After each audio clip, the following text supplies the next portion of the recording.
ओम श्री गणेशाय नमः। ओम नमः शिवाय। 29वां अध्याय देवदारू वन का वृत्तांत। अतिथि महात्म में सुदर्शन मुनि का आख्यान तथा संन्यास धर्म का वर्णन।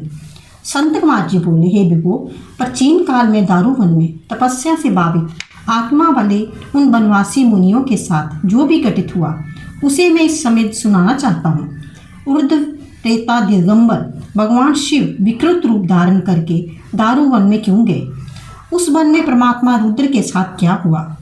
उन देवादिदेव शिव के क्रियाकलापों का भी यथार्थ रूप से वर्णन करने की कृपा कीजिए। सूत जी बोले, हे ऋषिगण, उन संत कुमार का ये वचन सुनकर श्रुति सारे विदों में वरिष्ठ शिलाद पुत्र भगवान नंदकेश्वर कुछ कुछ हंसते हुए उनसे कहने लगे।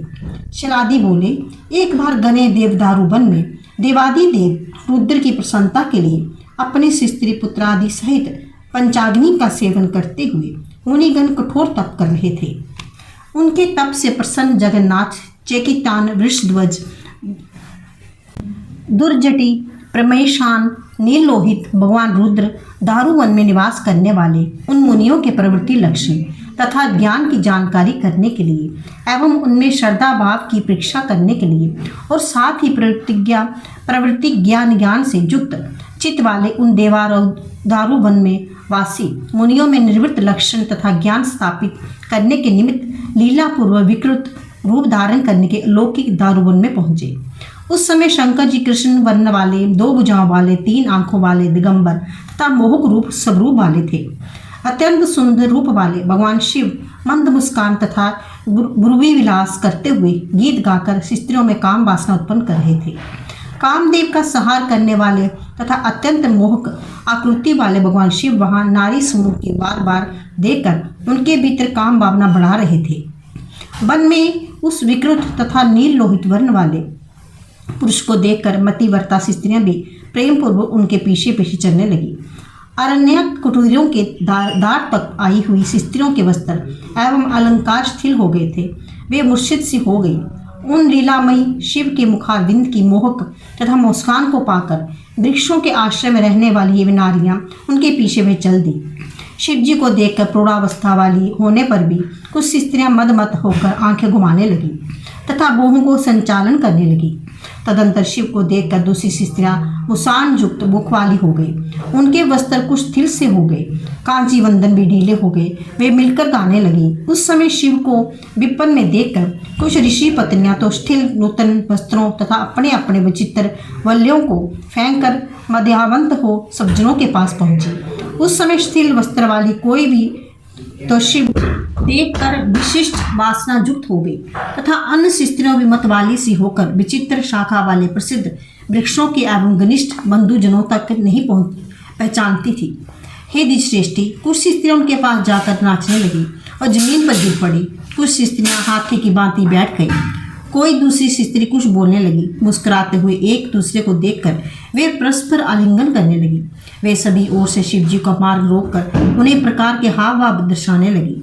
कुछ स्त्रियां उनके कहने लगी, आप कौन हैं? बैठिए। अन्य स्त्रियां भी प्रसन्नचित्त होकर कहने लगी, आप कहाँ जा रहे हैं? आप ही हम सब पर प्रसन्न होइए। भगवान शंकर की माया के प्रभाव से अपने पतियों के सम्मुख ही पतिव्रता स्त्रियां वस्त्र परिधान केश आदि अस्त व्यस्त हो गए और वे कामुक स्त्रियों की भांति स्वेच्छता चिरतापूर्ण व्यवहार करने प्रदर्शित करने लगी। उन स्त्रियों के हाव भाव देखकर तथा उनके वचन सुनकर निर्विकार परमेश्वर शिव शुभ अपना अशुभ कुछ भी नहीं बोले।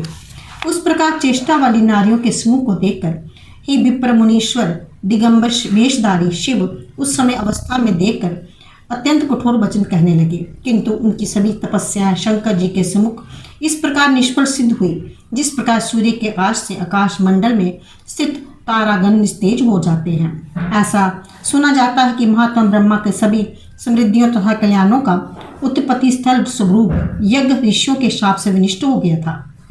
भृगुमुनि के शाप से परम ऐश्वर्यशाली विष्णु भी 10 अवतार लेने पड़े थे, अनेक दुख सहने पड़े थे। हे धर्मज्ञ संत कुमार, क्रुद्ध ऋषियां गौतम से शाप से इंद्र का अंडकोश सहित गुहान काट कर पृथ्वी पर गिरा दिया था। मुनि विशिष्ट के शाप से वसुओं को गर्भ में वास करना पड़ा।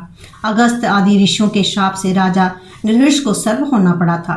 भगवान विष्णु का निवास स्थान तथा अमृत का आधार स्वरूप क्षीर सागर ब्राह्मणों के द्वारा सदा के लिए दूसरे अपेय जात जल वाले समुद्र के रूप में कर दिया गया था। जनार्दन भगवान विष्णु ने वाराणसीपुरी में पहुंचकर अभिमुक्तेश्वर देवादिदेव त्र्यंबकेश्वर का दूध से अभिषेक करके परम श्रद्धा से युक्त होकर देह स्पर्शन जन अमृत स्वरूप खीर द्वारा स्वयं मधुसूदन से ब्रह्मा जी एवं मुनियों के साथ भगवान शिव को अभिषेकित करके पूर्ववत खीर सागर को अपना निवास स्थान बनाया। महात्मा मंडवय ने धर्म को स्थापित किया तथा श्री कृष्ण को प्रेरणा से दुर्वासा आदि महात्माओं द्वारा कृष्णवंशी शापित हुए थे। महान आत्मा वाले दुर्वासा मुनि ने लक्ष्मण सहित श्री राम को श्राप दे दिया। श्री वत्स विष्णु को भृगु मुनि का चरण प्रहर सहना पड़ा। देवादिदेव वृक्षपाक्ष उमापति शिव को छोड़कर ये तथा अन्य बहुत से लोग भी विप्रों के वशवर्ती हुए।